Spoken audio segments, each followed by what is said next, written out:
person beside you. Good evening. My name is Theodis Pace. I'm the president of the Kankakee County branch of the NAACP. We'd like to welcome everyone to the Republican Mayoral Forum with Mr. Chris Curtis and Mr. Alfred J.J. Hollis. Our forum panelists tonight is Ms. Charlene Eve, Ms. Ayanna Smith, and Mr. Lee Provost. Our timer for the evening is Paulette Crank, Secretary of the NAACP. Each individual would have one minute to answer questions. They each have a 3-minute opening and closing statements. We also have questions that would be asked from our panels, questions that we receive from citizens here in the Kankakee area in the city. We're going to start with a 3-minute opening statement with Mr. Hollis. Good evening. First of all, I'd like to thank the Kankakee County branch of the NAACP and the Kankakee Public Library for having this forum. Let me introduce myself. My name is Alfred J.J. Hollis, Mr. Kankakee as I'm affectionately called, and I am running for mayor of the city of Kankakee. I'm a father of 6 adult children, the youngest being 20 years old. I'm a lifelong resident of Kankakee and have spent my entire adult life advocating for the citizens of Kankakee. I am presently employed as a rehab counselor aide at the Illinois Department of Veterans Affairs, where I have been for the last 13 years. I am also an assistant football and track coach at Bishop McNamara Catholic High School in Kankakee, Illinois. I have been in politics since I was 18 years old while attending Memphis State University in Memphis, Tennessee. I began my political career working for the campaigns of Tennessee State Representative Joe Towns, U.S. Congressman Harold Ford Jr., and longtime Memphis Mayor Willie Harrington. I took that experience and in 2007 ran for the Kankakee Valley Park District Board. I have been successfully reelected 3 times, and I am now ready to lead the city of Kankakee. From day one with the KVPD, my goals were to make sure the Park District provided quality service to our residents, to make sure that the Park District had a downtown presence, and to build a rec center. Under my leadership, we were awarded a $2.5 million grant from the state of Illinois to purchase and refurbish the old National Guard Armory, accomplishing my goal of a downtown presence and building a rec center while preserving an historical landmark that had been in the community for years. This, along with the long list of other accomplishments that were achieved while I was at the KVPD, has made the KVPD a driving force in the community. I have a motto I live by: every day you get better or worse, you never stay the same.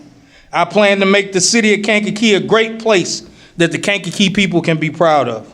I will accomplish this by advocating for effective economic development that will include bringing more living wage jobs while also gaining more business opportunities in the downtown area.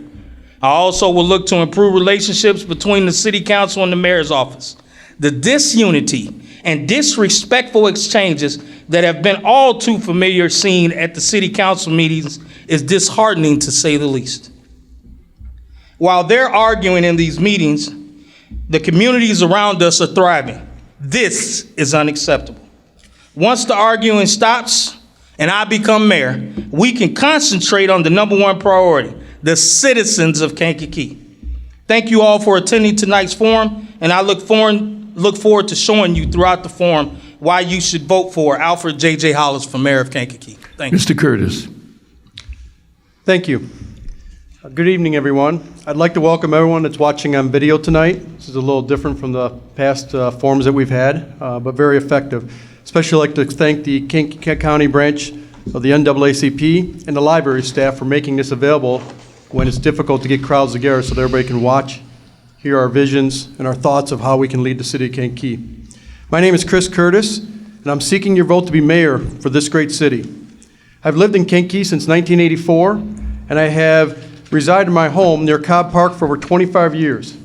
I'm married to my lovely wife, Lori, and have 2 sons, Connor, who is a freshman in college, and Zachary, who is a junior in high school. Words cannot express how much they sacrifice to allow me to serve this community, and for that, I can't thank them enough. I recently had a very proud parent moment. 2 weeks ago today, I believe it was, my 18-year-old son, before he headed back to college, voted in the Republican primary. And I'd have to be safe to say that that was my very first vote. At least I hope so. I have been involved in commercial real estate for nearly 30 years, and I'm currently a principal with Nugent Curtis Real Estate that is located in downtown Kankakee. I'm not only proud to call Kankakee my home, but I'm also very proud that my business is located in Kankakee.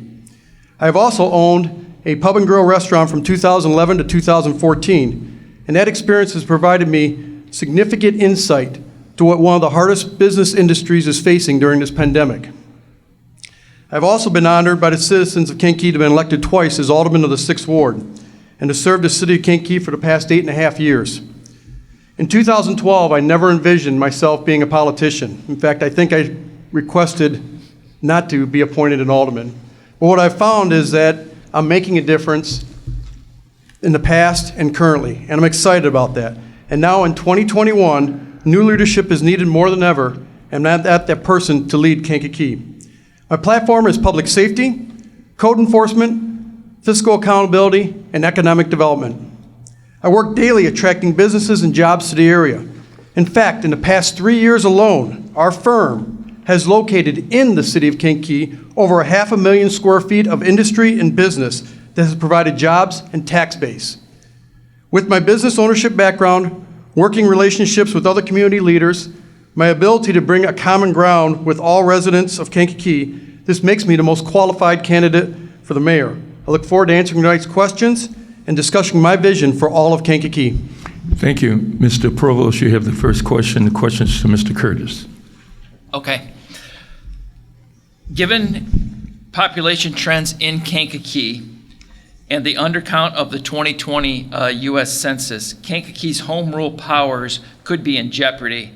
If so, would you support a referendum to regain home rule status? Home rule status is very important for the city of Kankakee. So I guess the quick answer is yes, and I'll tell you why. We are a large city that needs to be nimble and quick, and that home rule status allows us to do that.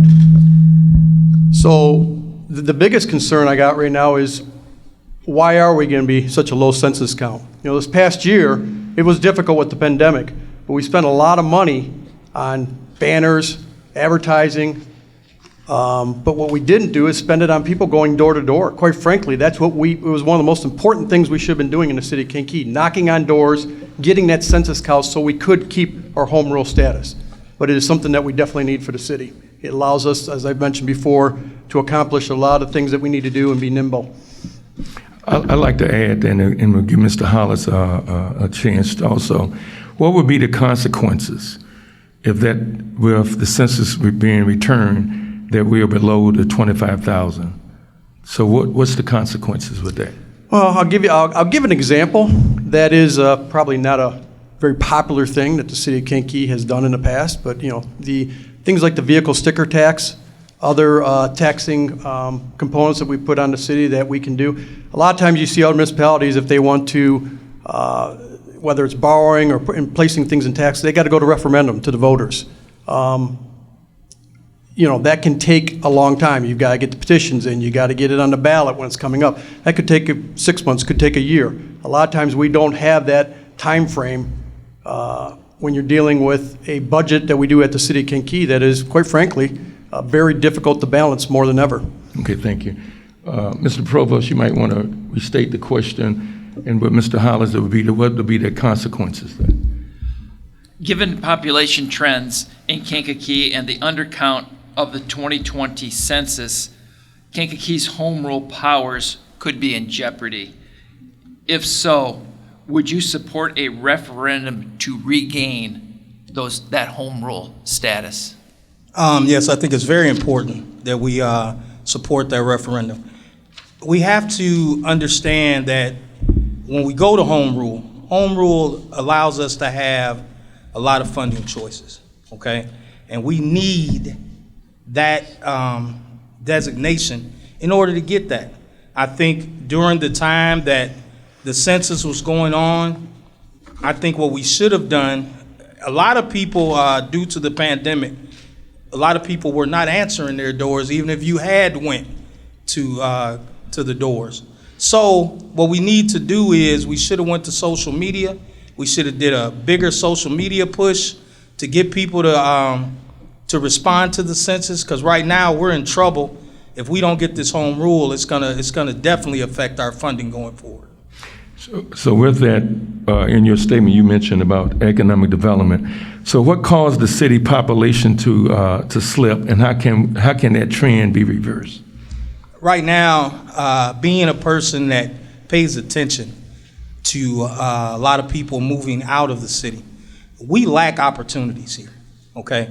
My son, who is a college junior, has already told me that he may not return to the city of Kankakee to get a job, and he's majoring in finance because he figures that he won't have the opportunities to be a productive citizen here because he feels like the opportunities aren't here.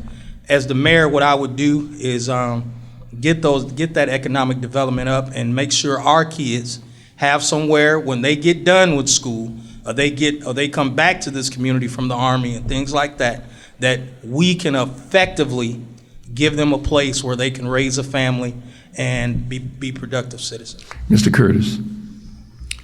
One of the key things of why people are leaving is our high real estate taxes. Quite frankly, we had homes in the city of Kankakee that are similar size as our neighbors, half the cost, but our tax bills were nearly identical.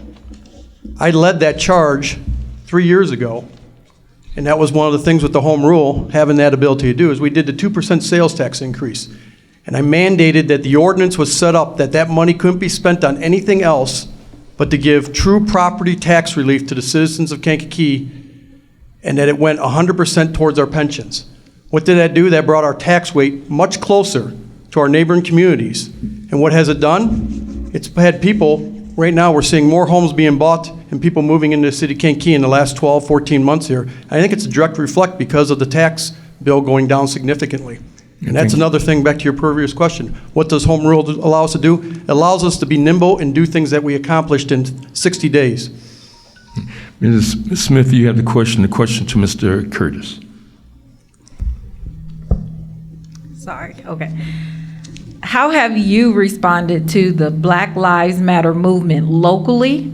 And how would you propose changes within the city to assure economic and social justice? Personally, last year there were several marches in our city that were peaceful. I participated in a couple of those.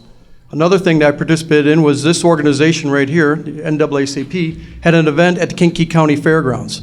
I was there for two reasons. I was there for support, and I was there to learn. I wanted to hear what the community leaders had to say that night so that I could understand where I need to learn, where my shortfalls are. And so I was there with the state's attorney, I was there with the county sheriff, I was there with the leaders of the NAACP supporting, and I gained great insight that night, and I've continued several of those relations I met that night, learning more about social injustice and how we can move forward. And I will continue to do that. It's not going to be something that's going to be corrected in a day or a week. It's something that we need to concentrate on each day for the rest of our lives. Thank you. Mr. Hollis. Ms. Smith, could you repeat that question for me, please? How have you responded to the Black Lives Matter movement locally? How would you propose changes within the city to assure economic and social justice? I have participated directly with the Black Lives Matter movement. I have participated with them in marches, not just in Kankakee, but also when they went to Watsika to do some things out there with some social injustice that was going on at the Iroquois County Jail.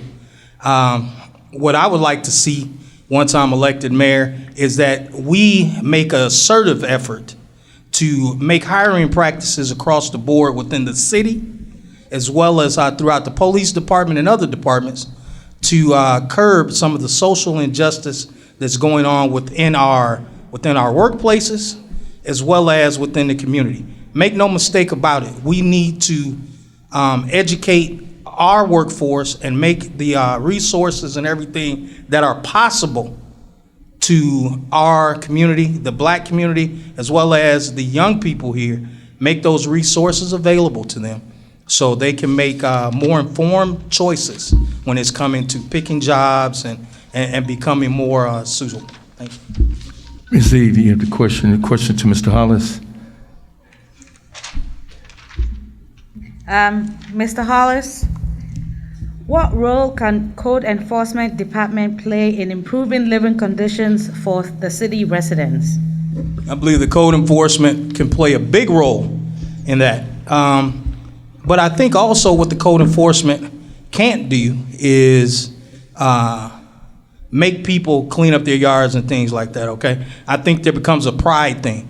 And I think once I'm elected, I'm gonna work with the banks and things to take some of that pressure off of code enforcement. People would take more pride in their houses if they own them.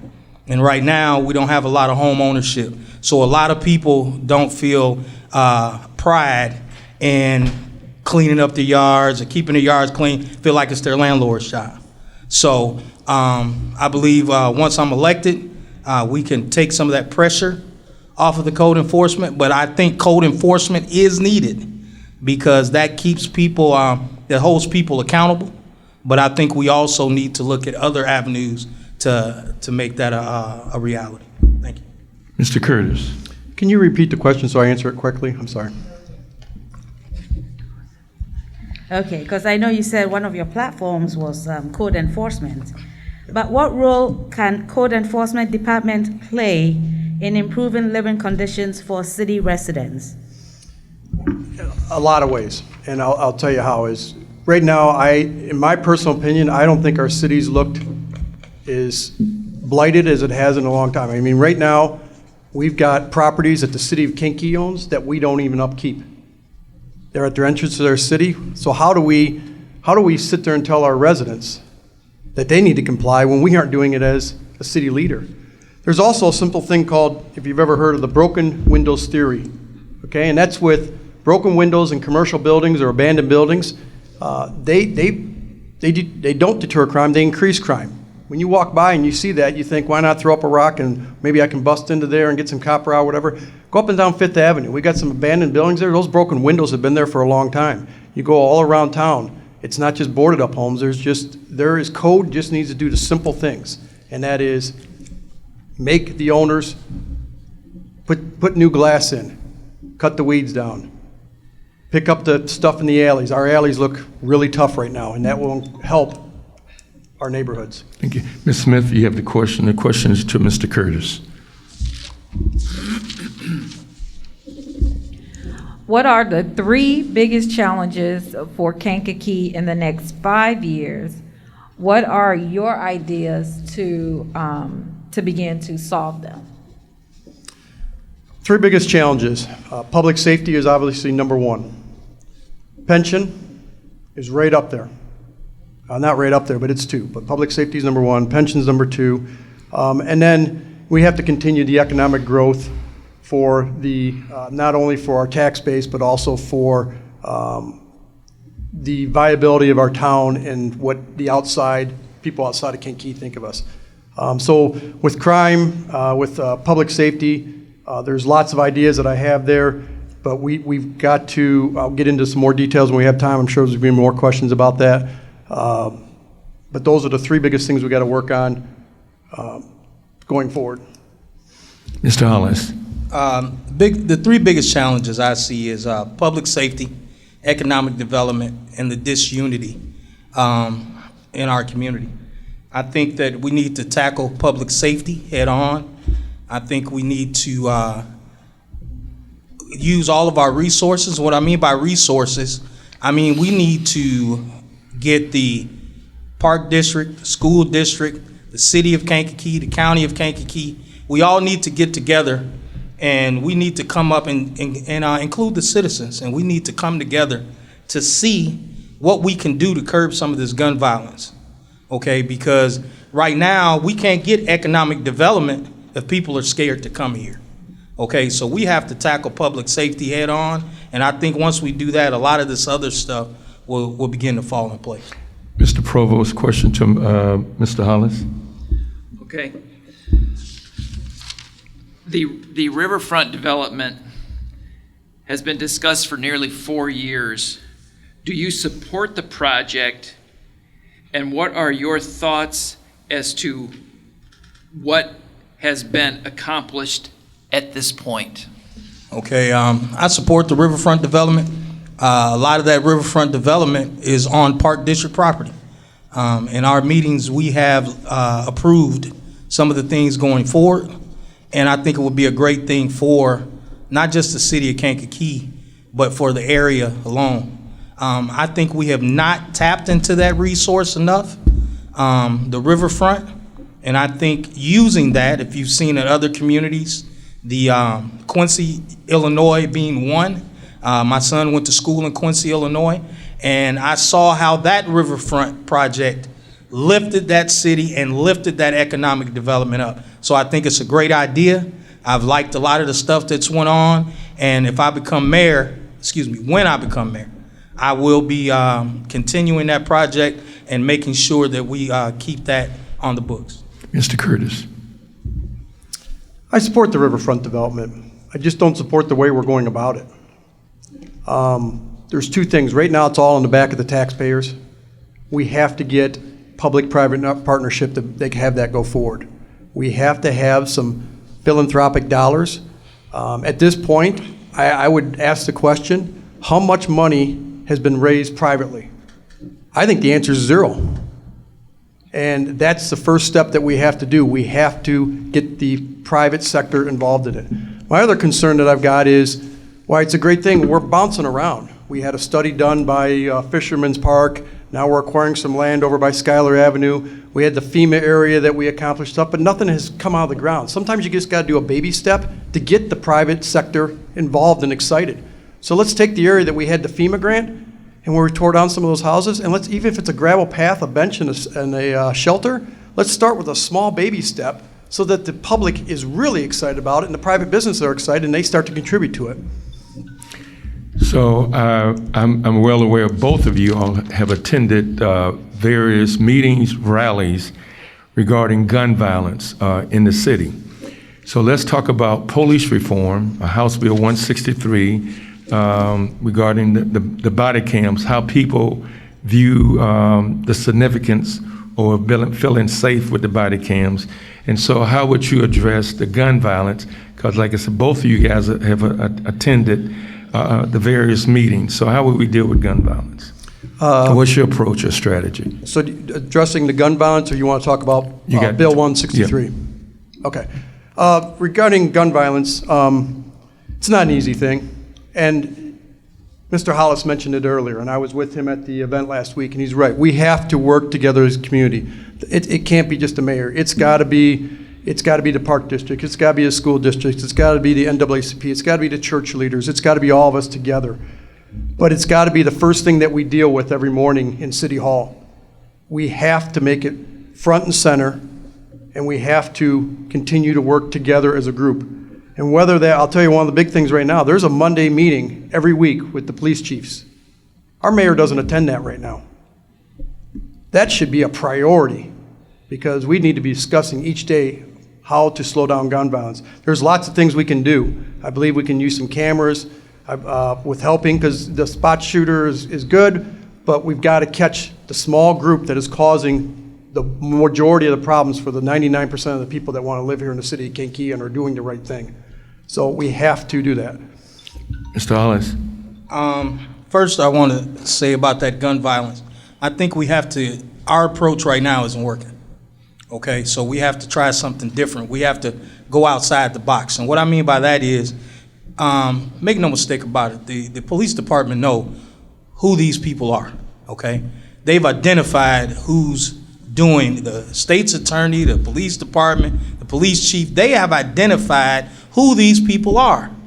So instead of saying, oh, we're not gonna give them too much publicity and all that, that's not working. We have to sit these people down and we have to figure out a solution to getting them to stop. These are our kids. So we should be able to talk to them and use the resources such as a J.J. Hollis, a Theodis Pace, a Stevie Hunter that may know some of these families, get into these homes and try to figure out how we can get these people to stop the shooting. Because right now, it isn't working. What we're doing isn't working. So with George Floyd and all, so we mentioned the meeting that the police chiefs have. The NAACP and all of the municipality police departments meet every other month. Two of the major initiatives that have come out of those meetings is one is the 10 shared principles. The second one is the Kankakee County Community Response Team. How would both of you all, when elected, will take those two initiatives to deal with police reform in the city of Kankakee? To you, Mr. Hollis. What I would do is I would enlist people like yourself who run a youth organization. And I would get some of those people together and try to figure out, we need to get to those kids at an early age. We need to get with that type of initiative and start early, getting them the resources that they need in order to be successful. We need to start at the ground roots level. And what I would do as the mayor, I would attend those meetings. I would make sure that I am fully engulfed in trying to get this to stop.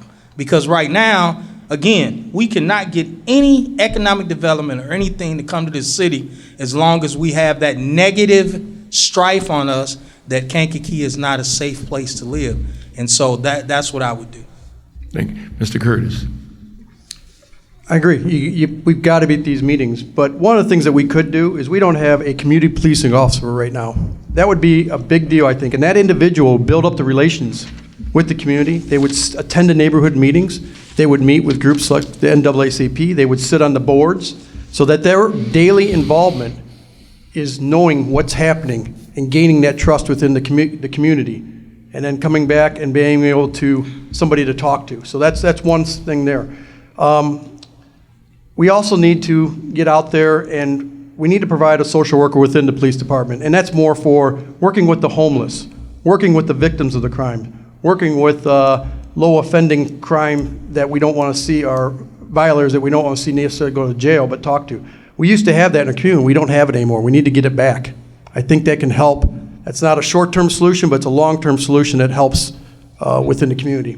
So both of you are talking about soliciting citizens to help solve the problem. So what are your thoughts of the draft of the Civilian Review Board by the NAACP, starting with you, and the substance that we have bringing people together to address that, to give input? I think it's good. I think we all agree that there needs to be police reform, okay? It just, with the House Bill 163, there's some good things in there, but there's some concerns with that bill also. I don't think it's the perfect bill. I think it needs to be brought back and readjusted. But back to the review board, I know our state's attorney is highly behind that, and I'm all for it. I think you do have to have some individuals that understand the police training and things of that nature. So it'd be great if they went through at least the Citizens Police Academy and understand a little bit from the police officers if they're going to serve on that board, so they have some insight also to how the police standards are used, what's expected of them, and that gives them a little recognition and understanding, so when they're making a review or things along those lines, that they it's not just one-sided. Okay. Thank you, Mr. Hollis. I think a civilian review board is needed. It holds the police accountable. When they do something, you have to have some people that are in these communities that understand the problems of those communities to hold those policemen accountable, and also offer recommendations off of what you've came up with. I believe, and I'm a proponent of this, I believe there's not a lot of mental health services within our police department, and it's needed. A lot of our policemen are suffering from PTSD. They see a lot of things that they're not getting help for, and I think that leads to some of the problems that we're having with not just police department in Kankakee, all over the country. So I think that civilian review board needs to have some social workers and things like that on it that can suggest some mental health services for an officer that's been involved in some of these shootings or complaints that are going on. I just want to add one thing, and each one you have 30 seconds. Mr. Curtis, in that draft, the NAACP is proposing that the Civilian Review Board have subpoena powers. So what's your thought on that? Meaning that we could, that particular group can solicit information. I don't have the answer for you on that one tonight. I haven't put enough thought in, so I don't want to give an answer when I haven't put the thought into that. Okay. Mr. Hollis? I believe you should have subpoena power because you can't make an informed decision unless you have all the facts. And so I think you should be able to solicit some information from people that would know more about it. And I think you should have subpoena powers for that. Thank you. Mr. Provost, you have the question. The question is to Mr. Hollis. Okay. With 4 shootings in the past 10 days, what is the solution to the city's crime problem? We have to start at ground zero. And what I mean by that is that we need to find out what's the root of the problem within these homes. We need to find out where these shootings, who's responsible for the shootings, and find out what's going on in these homes. And we need to go directly to the problem. We can get these shootings to go down if we get more proactive instead of reactive. We have to we got policemen that are monitoring Facebook pages, Instagram, Twitter, Snapchats, everything. We have policemen doing that, but they're sitting back and they're not acting. They think some of them, they have to think it's a joke. Because when a kid is on Snapchat and Facebook with an AK-47 and you're not knocking on his door, that's a problem. That's a problem. So we have to be more proactive in getting things done, and we have to take every threat serious. Mr. Curtis. It's a small group that is causing the majority of the problems. As Mr. Hollis said, a lot of this is known, and we have to take a hard stance. We have to use the city nuisance abatement ordinance, not the state one. Our state's attorney's been phenomenal for us, but the city's nuisance abatement on some of these homes that are having the problem over and over again has been proven to be effective and quickly. We need to be using that. We also need to get back to responding quickly. I think the Facebook page back with the city, that the city police used to do is a good thing. We need to get out there and sit there and say, we know that it was a red Malibu that just happened 2 minutes ago. Help us out, community. We need to track this down. We need to also be getting back to, I think that's what I said, cameras that can help identify in the areas. There's nothing wrong with having a camera if you're not doing anything wrong, and it can be done. And if we got to allocate resources and funds for that, and it has to go on our tax bill, I think the majority of the residents will be for it. Thank you. Ms. Smith, you have the question to Mr. Curtis. Still in the realm of public safety. Most police departments are faced attracting new recruits for law enforcement. Other than wages, what other quote-unquote benefits that may be outside of the collective bargaining would you suggest to improve the recruitment and retention of future police officers? And if elected, will you be making any changes to your administration? So, for example, hire a new police chief or fire chief? Okay. I'll start with the last one. The simple question to that is yes. You have to bring in your leadership that shares your vision. That's a reality with anybody that's mayor. You've got to have your department heads that share your vision and your goals. So the answer to your question is yes, there'll be changes. Back to how do you get more people recruiting for the police department? We just went out for testing. My understanding is I think we had 8 people on the list. It's like an all-time low. I think that's a combination of a lot of things. I think right now there is a concern within, I'll call it the country, of becoming a police officer right now. It's a difficult time.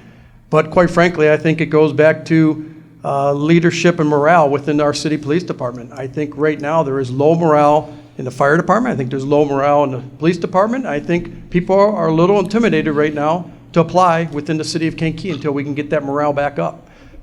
Because other people are going to other areas outside of Kankakee. Mr. Hollis. First, in order to recruit more officers, one thing I would do is we have a lot of abandoned houses here in Kankakee. What I would do is I'd offer an incentive to those officers that are coming to offer them some resources in order to fix up some of these blighted homes. They can have the home for $1. get some resources where they can fix it up, and then they would become a part of the city. Too many times our officers don't live here, so they don't have a vested interest in what goes on here. So they get there, they come to work, then they go back to Bourbon A. Bradley, Mantino, or wherever. I think in order for us to recruit officers, we need to offer incentives like that and offer some down payment assistance to some of those officers to try to get some of those younger officers here within the city of Kankakee. I'd like to just add something to the question. Mr. Curtis, with the change in your administration, are you saying there will be a national search for the police chief or the fire chief? And I guess the reason I'm saying that, I've attended a number of council meetings, and the mayor previously stated in their forum earlier, with the vote of non-support by the current department. So how would you feel about it? Are you talking about promoting someone in, or doing a national search to bring someone in from outside? That hasn't been figured out yet. I guess my biggest concern last time was when the current mayor came in, we advertised that we were doing a national search. It was put out there what the pay wage was going to be, the experience. It was advertised in publications, and it was turned around, and there was no search that was done. An appointee was just picked and done. That was my concern. When you say you're going to do one thing, you're not the other. The answer to your question is there going to be a national search for different departments? There'll be a combination of both. I imagine there'll be some hiring from within, and there'll be some hiring on all department heads, different areas of, that'll be a search, whether it's regionally or nationally. Mr. Hollis. I would open it up nationally, but I would also look to promote those from within as well. I saw the vote of no confidence, and I think it was a slap in the face to those African-American officers who were promoted, because that goes back to that morale that was mentioned in the previous debate. We need to be proud. If that's my brother, and I've been serving on him with the police force for 15 to 20 years, and I can't be happy for him when he gets a promotion, that's going to cause problems within the ranks. And that's going to cause some rift amongst us. Can I really trust you if you just said it was a vote of no confidence because I got a promotion? That's unacceptable. So I would definitely open up to a national search, but I would be privy to try to get someone in-house, because they're the ones who put in the work and they know what goes on in our community. Ms. Eve, you have the question to Mr. Hollis. Okay, Mr. Hollis, what do you see as the cultural, business, and fiscal growth developments in the city's future? I see Kankakee growing at an astronomical rate if we can get the economic development here. Kankakee has a lot to offer, but we have to get resources here for the people. We have to encourage people to become homeowners first. I think when I'm elected mayor, one of the first things I'm going to do is work with the local banks to try to get our people within the community some credit repair and some credit education to try to help them to get their credit scores and things up so they can become homeowners instead of renters. I think we're over 50% in home people renting homes. We're like 60% as far as a renters community, and we need to turn that around, and that's also going to help with our pension and all the other stuff when we get homeowners paying taxes and things like that. So, Mr. Curtis. Can you repeat the question? I guess I didn't understand it with the answer there.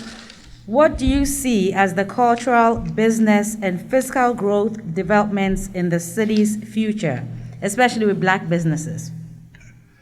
With the growth, we are growing, okay? As I mentioned earlier, there are small firms that are entrepreneurial firms that are expanding in downtown Kankakee, and there are large industries that are expanding within the city of Kankakee.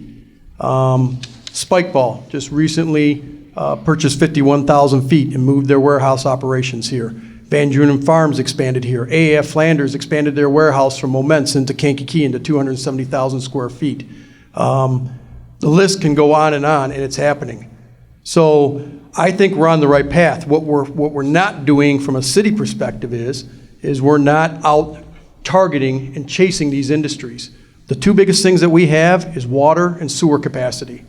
Many communities, they'll knock on Clifton, I've said this before, but they don't have the ability to attract food or pharmaceutical industry to the area because they don't have those resources. We do. Even our neighbors, Bradley and Bourbonnais, don't have the resources that we do. We have to go out and chase industry. They're not going to come find us without us knocking on their door first. Ms. Smith, you have the question. A question to Mr. Curtis. We look to developers to provide expertise on business development. Leaders in homelessness should be looked to for expertise as the city considers one site for homeless sheltering. How can we better balance community development for all residents, including the homeless? And do you support one shelter site, downtown adjacent location, as recommended by Kankakee leaders in homelessness? We do have to address the homeless shelter issue. I do want to say one thing. It's not just a Kankakee issue. It's a Bradley and Bourbonnais issue. It's a county issue, okay? But it seems to fall on the back of the city of Kankakee quite often. I want to explain something that when we had the fortitude vote, I did vote no. The reason I voted no was because Alderman Fafford tried to make an amendment that instead of having a perpetual zoning there, having an 8-month zoning to see how things were going to work out at that location. And Fortitude was for that. If we had gotten that amendment through, I was 100% behind it. I'm still behind a homeless shelter, and I don't think being downtown is the worst thing in the world. I don't think it should be in the residential neighborhoods like it's been suggested. But I'm for it. I visited Fortitude back in December, and they got an organization that's helping. But there's a lot of people that we have to deal with during the day. And there's some agencies that are stepping up and providing some day services that we're going to hear about here shortly. I think if we can combine those two, it makes some sense. Mr. Hollis. I presently work at a homeless and disabled program for veterans in Manteno, so I know the importance of dealing with the homeless and getting resources for them. I think we need to look at, like I said, some of these boarded up apartment buildings and things like that for the homeless shelter. There's a development that's closed right now on East Merchant Street, a big apartment complex there that could be used for a homeless shelter. But guess what? It's not going to do any good to get the homeless a place to live if we're not providing resources for them to be successful. We need to help them with housing, employment, get them some mental health services, because there's a reason some of them are homeless.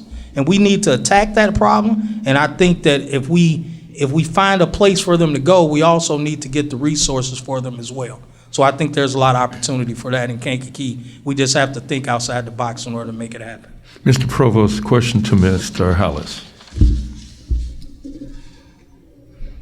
How can the city attract new residents? I believe we have to advocate for, and we have to get more economic development here and more living wage jobs in order to attract new residents. We have to make Kankakee attractive. Exit 312 is a blight to our city. That needs to be one of the biggest things. When you get off at exit 312, back in the day, that was a booming exit. I mean, it was everything right there. But right now, it looks like, hey, I'm gonna turn around and go somewhere else. So we need to do exit 312, 308, and we can attract more people here with better housing. And again, we got a lot of boarded up homes and things here. We can offer some of these homes real cheap to some of these people wanting to come here. And if we can provide them resources in order to move here, I think we'll make it more attractive for new residents. Mr. Curtis. Several things. We have to keep our real estate taxes low. As I said, that was a disadvantage that we had with our neighboring communities. So we have to be fiscally conservative with our finances in the city of Kankakee and not be spending so much money on frivolous things so that we can keep our real estate taxes low. We have to get code to be stronger. We have to take care of the properties that don't look good. When you have and you make an investment of $60,000, $100,000, $150,000 in a home and your neighbor's property is not being kept up, that doesn't help your value. One of the things I'd like to do is right now we've got probably over 250 vacant lots in the city of Kankakee. We just need to foreclose on those, take them out of our public works hands so they don't have to mow them anymore, give them to the neighbors for $1 with a 5-year agreement that they take care of it, whether it's a garden or a lawn. That adds value to their home, and that might be just the next thing that somebody wants for a bigger yard, like you see in a subdivision in our neighboring communities. But that also gets the work off of public works and adds value to our local homes and also cleans up the neighborhoods. What would be your 3 core strategies? How would you increase diversity, equity, and inclusion? And if elected, who would be in your administration that would be responsible for tending to those issues? I think it goes back to, I want to talk about who would be responsible for that. That community resource officer I talked about would be a big factor for that. Because they'll be part of the neighborhood meetings. I think we need to get some unity things going. One of the greatest things that we have for inclusion and diversity within our city right now is Music Fest. That is one of the greatest things that we can do. If we can do that, some of that stuff on a smaller scale in the neighborhoods, maybe it's a Unity Day parade, maybe it's the Unity Neighborhood Block Party, so that we can learn from each other. You know, I'll talk about the campaign this past weekend. I was speaking with several Hispanic families. There was a little bit of a barrier gap. I wish my Spanish was better, but it was just the culture of inviting. It was like, we aren't going to talk at the door. You need to come into my home and sit down and talk and different things. I was surprised at how open that relationship was with the COVID situation. But I went home and I've told so many people these stories that we need to have all of our population in different segments of our communities, whether it's Marycrest, Sunnyside, Hillcrest. We need to have gatherings in those neighborhoods. Mr. Hollis? First of all, I think we need to bring back some of those old festivals that we used to have, the Stevie Hunter Fest, some of these things that used to bring the communities together. The Merchant Street Music Fest is a great thing. I attended the Merchant Street Music Fest as a kid. That's not anything new. My grandmother and my mother used to take me down there when Carson Perry Scott was right here. So the Merchant Street Music Fest and those things are needed. At the Park District, we had a summer series before COVID where we had local artists come perform and things like that. And I think that helps to bring the communities together.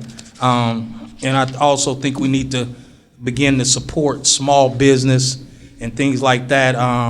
Support the Hispanic businesses. I go to the Hispanic grocery stores a lot, and I think we need to start doing things like that in order for the inclusion and the diversity to get better. So we're talking about the diversity inclusion. How would we address the racial equity where race and predict the outcome of health and housing in the city? Well, I think we first need to advocate for Crime, it. yeah. I think we need to advocate for it first in order to make it better. There's a lot of these people that are underserved. African Americans and Hispanics are underserved because some of them don't know about the resources. So I think we need to make those resources more available, and I think we need to put it out there more that these resources are available for the African Americans and the Hispanics to take advantage of. Some of these things people just don't know, and I think we need to do a better job as a community making people aware of those resources. So, Mr. Curtis, you would have additional 30 seconds. Mr. Hollis, so where do you feel racial equity ranks in the problems or the issues in our city? I think we need more living wage jobs. I think we need more job training. I think there's a lot of things that we need to take advantage of in this community to make sure that it's equal. KCC has a great construction program, but how many of our kids know about it? So they can make a living wage, get in the unions and things like that. So I think we need to start holding our unions accountable. I think there's a lot of things we need to start doing in order to make that equity stronger. Mr. Curtis. One of the greatest asset building tools for anybody is home ownership.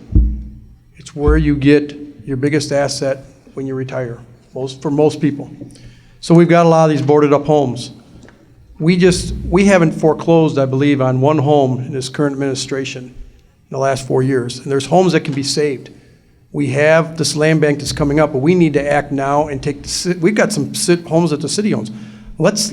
They don't do us any good off the tax rolls. So let's get this into, let's make an incentive for the African American or Hispanic community that's having a tough time with that down payment to get a house. Let's give it to them for $1. Let's give them the resources to fix it up. It accomplishes home ownership, and it puts you on the path for real, what I will call, asset value for your future. Mr. Provost, you have the questions to Mr. Curtis. Okay. You've touched on this a little bit, Chris. Hispanic population here has grown and will continue to grow. How do we reach out to increase Hispanic inclusion in this community? Right now, yeah, you're 100% right. The Hispanic population makes up about 20% of our community, and it's growing. One of the neatest things that I saw was, I mentioned earlier, we have the Citizens Police Academy. There was a Hispanic Citizens Police Academy, and I went to that graduation. A lot of the Hispanics, because of the language barrier, weren't quite understanding if police were good or bad. And everyone that I talked to that night sat there and said, boy, the police are really, they're there for us. This is a good thing. And so it was bridging a little bit of that cultural gap, and we got to continue programs like that.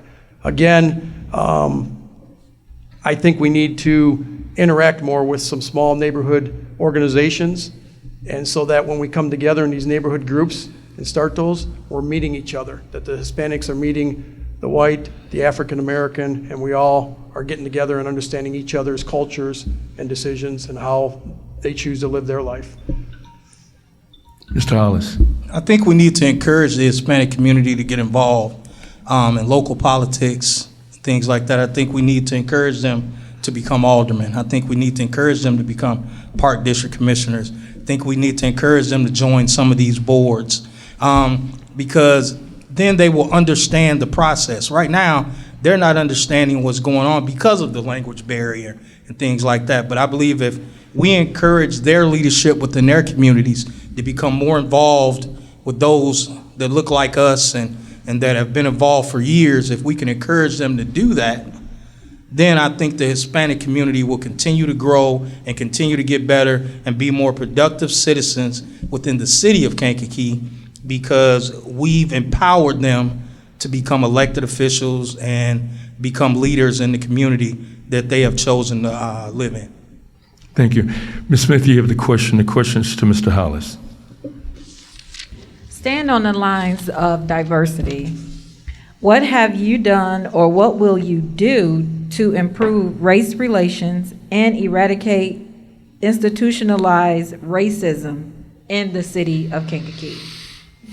I have worked hand in hand in trying to end the systemic racism that goes on within the city of Kankakee.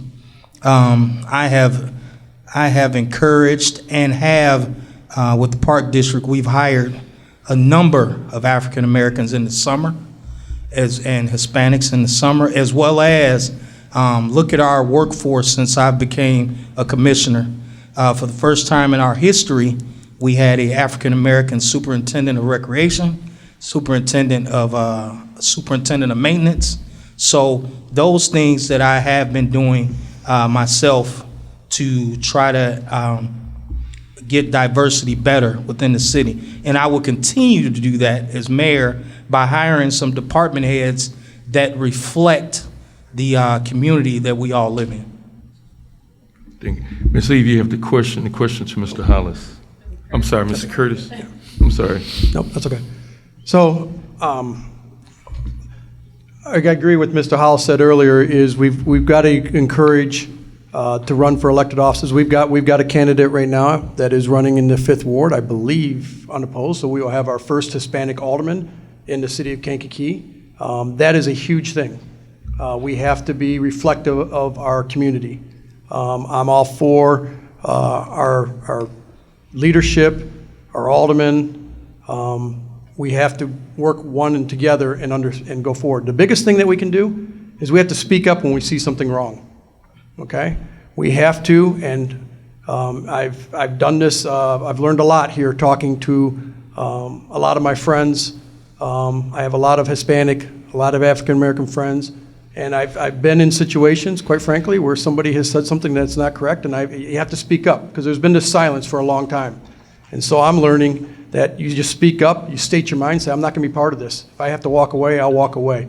We have to do that as a society and a culture and continue to keep doing that going forward. Ms. Eve, you have the question to Mr. Curtis. Okay. Do you plan to hold regular press conferences open to media questions? Like regular press conferences? I think we need to be completely open to our media. I have no problem with that. I've worked well with our media from a business standpoint, from an alderman standpoint. I think that's one of the biggest things that we need to do quickly. When there is such a shooting, okay, just even coming out quickly and saying, listen, we understand there was a shooting today. I can't tell you much of the details, but the police are on it. They've got a lead. We don't have a lead. We need the community's help. Whatever that might be, we need to get that out quickly. It's all the public wants. They understand that we don't have the answers immediately, but they just want to hear from the administration that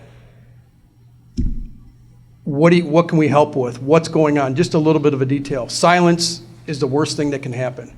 So if the media wants to have questions, and I think even with crime, we got to let know what's going on. We can't hide things. Let's be who we are, and let's make a change if it's a negative thing. But yes, press conferences immediately, and we can use social media to get that out quickly. Mr. Hollis. I think press conferences add to transparency.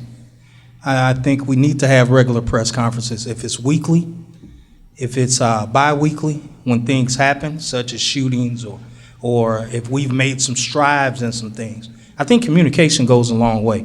And I think we need to have regular press conferences to let people know exactly what's going on within the city of Kankakee. Make no mistake about it, one of our biggest problems here in the city of Kankakee is the lack of communication. And once we figure that out and stop with all the arguing and the bickering and all that, and we all come together within press conferences, things like that, and letting people know what's going on, then I think a lot of the arguing and things that goes on within those city council meetings, because right now, there's a lack of communication, and I think once we have those press conferences, I think we'll be okay. Ms. Smith, you have the question and questions to Mr. Hollis. How do you define innovation? Can you give us 3 specific examples of innovation you have promoted or, well, that you will promote if elected? I think it becomes, my definition for innovation is us moving forward with the resources that we have and that are available to take us to the next level. When I'm elected, I will look at different things that we can use, such as solar energy, and some of these things that are available to us to help us move forward with some of this innovation. Take advantage of some of the new technology. We just got the shooter interface that when somebody shoots, we know exactly where that's coming from. Okay, we're going to get into body cameras. We have to be cutting edge, state of the art in order to make our community grow, because that's what's going to attract more people to our community when they know we're not stuck in the Stone Ages. We're moving forward to get some things done. Mr. Curtis. Being innovative is key. One of the things that we need to do is, I tried to initiate this 3 years ago, and I will initiate this in 2021 by becoming mayor, is software that talks between our departments, and that's for code. Simple things. iPad is such a little simple thing that should be in a car, so that you can take pictures of code violations, email that over to Public Works, It can be used by the fire department. If there's unfortunately a fire, they can come up and they find a house. Is that a 2-unit or is that a 3-unit? They can look on that iPad quickly. It is also good for the alderman. A lot of times we'll get a call and there'll be a question of what's going on with this house over here. And we sit there and say, I'm not quite sure, but let me make a phone call and it takes some time. We can get on the iPad. You can't change anything. We go, you know what? There was a ticket issued 3 days ago on that. It's supposed to be resolved by Monday. So technology is a big thing. Innovation of what I talked about earlier with getting the vacant lots back on the tax rolls into our neighbors. That's a simple thing. It's not technology innovation. It's just an innovative thought of freeing up time for our public works and adding value to home ownership. Okay, thank you. The final question that we have before we have closing, Mr. Curtis, you would have the 3 minutes for closing, and we'll close with Mr. Hollis. But at this time, we want to ask each candidate to offer one compliment and ask one question of your opponent. Should I start? Yes. One compliment. I think it's an easy one, quite frankly, for Mr. Hollis. I don't know if he remembers this or not, but a compliment I have is more of a thank you. He is the track coach at Bishop McNamara, and my son ran long distance at there. And then I believe the year when he was running track, we didn't have our distance running coach. Mr. Hollis worked with the sprinters and some of the field events, and he undertook my son and kind of pointed him in the right direction. We wasn't sure what to do, so that's a compliment of leadership, and that is a compliment of, it's more of a thank you for looking out for my son at that time. And the question? You're welcome. Question. Didn't think about that one. I guess a question I would have is, to be quite frank, is what made you decide at the end that you wanted to be mayor of Kankakee, or that you wanted to run on the Republican Party and be the mayor? First, back in 2016, I said I was going to run for mayor of Kankakee. But I had met with my family, and I had to make a hard decision. I've always wanted to be the mayor of Kankakee since I was a little kid, to be quite honest with you. And my son was getting ready to be a senior in high school. And I felt like if I'd have been elected mayor, which I probably would have been elected mayor in 2017, I wouldn't have been able to devote my my full thing to his college recruitment. I am a football and a track and sports scout throughout the country, NCAA certified. So I had to make that decision to put him first. So the reason that I ran in the Republican Party, to be quite honest with you, it was already 2 people on the Democratic side. So I decided to run. This is Kankakee, to be quite honest with you. Republican, Democrat, Independent, it doesn't matter. I'm from Kankakee, and people know me, and I'm here to make a difference. So that's why I did it. So you have one compliment and a question to Mr. Curtis. My compliment is, he may not remember this, but coming from I graduated from Kankakee High School, and to coach at Bishop McNamara was not a popular thing, okay, for me leaving Kankakee and going over to Bishop Mac, but he was one of the first ones that I encountered when I came over to Bishop McNamara, and he spoke to me and said, welcome, and that meant a lot to me at that time, so I appreciate that. And the question? My question would be, since you've been an alderman, why haven't you advocated for more businesses and retail and things like that to come to Kankakee rather than pushing it to Bradley, Bourbonnais, and some of those other areas? The answer to that question is I do advocate on a daily basis for Kankakee. I represent the lots out at exit 308, and I push hard for that. There are several companies I'm trying to get there. But I look at it that when a business expresses interest here, my ideal wish is that they locate in Kankakee, but we're always competing with Ohio, Indiana, Wisconsin. So if they locate in Bradley, Bourbonnais, Manteno, that's good for our region. We succeed as a city when we all succeed together. So I guess, I'm always hoping that it's Kankakee first, but If it's in Kankakee County, that's a good thing too, because people that will buy homes, there's a lot of people that live in the city of Kankakee that work at CSL. It's not in the city of Kankakee or Nucor, and that's a good thing. I will say this, with the retail industry, they've got this herd mentality. They want to be right next to each other. So one of the hardest things is getting them to come to 308, because I'll give a good example, Chipotle. I advocated for Chipotle for 4 years to come to this area. And I told them where I thought they should be, and it wasn't on Route 50. And they told me, sir, we're coming to Kankakee County, but don't worry, we're going to Route 50. We want to be next to Firehouse. They want to be next to everybody else. So that's the problem. That's the most difficulty thing in dealing with retail, to get them to come to Kankakee. That's why I say we got to strive on getting industry here, because that's where we are far above Bradley and Bourbonnais with our capacity. Thank you. Mr. Hollis, any rebuttal? If not, 3 minutes closing with you, starting with you, Mr. Curtis, followed by Mr. Hollis. Thank you. Once again, I'd like to thank the Kankakee County NAACP tonight for hosting the event, and I am very appreciative of Mr. J.J. Hollis for joining me tonight. Tonight, you've heard many answers and questions. It's now time for us to roll up our sleeves to enhance our public safety, our code enforcement, and provide fiscal conservativeness for all the residents of Kankakee. We are currently spending more taxpayers' hard-earned money more than we ever have. We're leasing more vehicles than we need. We're spending nearly double in legal, planning, engineering, and my biggest concern is most of this dollars is headed north and out of our county. Why not local? These firms are not sponsoring our Little League teams. They're not contributing to our social agencies. They're not spending their money at our local real estate establishments. So we have to watch every penny and every nickel to try and keep as balanced of a budget as possible, and to try and fund our pension as much as possible. As mayor, I will drive around town each week in my own car to make sure that this town is appealing in all neighborhoods. And we will start with the city of Kankakee properties that we own.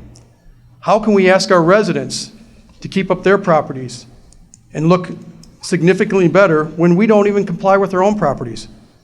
We have a city-owned property at the gateway entrance that has peeling paint, a boarded-up front door. We have a property on Fifth Avenue that is unsecured, a roof falling in, and is a dangerous liability to the city. We have to lead by example first by fixing our own properties if we expect everybody else to follow the same suit. But most importantly, it's public safety. We need to all work together. We need to reduce crime, we need to reduce shootings, and that means working with our state's attorney, our county sheriff, organizations like the NAACP, churches, school districts, park districts, and we need to meet often, if that's weekly, to strategize ideas. Right now, as I mentioned before, there's a safety meeting every Monday with our police chiefs, and we're not participating as a city of Kankakee, as the mayor is not participating. That will happen day one, once I'm elected mayor. We need to make this a priority. Right now, we need to stand together as a community. We need to get tough on this small group that is causing the problems for the majority of the people that are law-abiding citizens in our city. We need to say to these individuals right now, this has got to stop. You're done. This cannot happen. It's time, if you're not going to follow the rules, to leave the city. We have to do this as a group. The majority of residents pay way too much in high property taxes to not feel safe. We must unite, and we must work together, and we must together figure out how to get this done, but it has to stop. It's the number one priority if we want economic growth, home value, everything. Crime in the city of Kankakee is our number one priority. I thank you for the opportunity tonight, and I look forward to your vote for me to be mayor of the city of Kankakee. Mr. Hollis. In closing, first, I would like to thank the NAACP and the Kankakee Public Library for hosting this event. Thank you for having me. I'd like to thank Chris Curtis for participating with me as well. I hope that during this forum you have learned about the many aspects of my platform. I hope during this forum you have learned that I am dedicated to making Kankakee a great place to live again. I will create more living wage jobs and make downtown Kankakee attractive to potential businesses and consumers. I will also work hand in hand with the City Council to make sure we put Kankakee first in all of our decision making. I have proven that I can work with people from every aspect of our community to get things done. I have proved that I can do this by being the catalyst that convinced my board at the KVPD to name parks after 3 prominent African American leaders in our community: the Stevie Hunter Park, the Ralph Bailey Park, and the Burt Deer Senior Park within our system. These are the bipartisan leadership skills I will utilize as the mayor of Kankakee to make Kankakee a better place to live. I will work with the police department, school district, KVPD, and the community to come up with the effective ideas to combat the ongoing gun violence that is plaguing our community. It won't do us any good to talk about bringing all of this economic development if new business owners don't feel safe in our city. Make no mistake about it, I am all in to become the mayor of Kankakee. My opponent has demonstrated that he is an advocate in driving businesses and opportunities out of the city of Kankakee.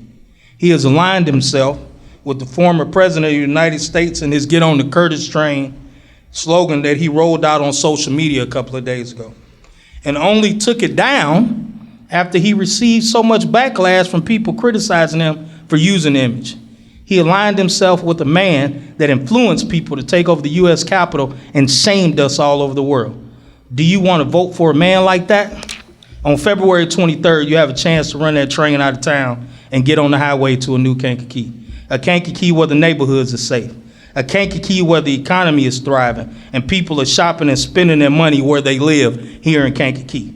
A new Kankakee where people are unified no matter their political party, race, socioeconomic background, and can live together in harmony. Derail that train and vote for Alfred J.J. Hollis for mayor for the city of Kankakee. Thank you. I would like to thank both of the candidates and wishing you all the luck on Tuesday, February the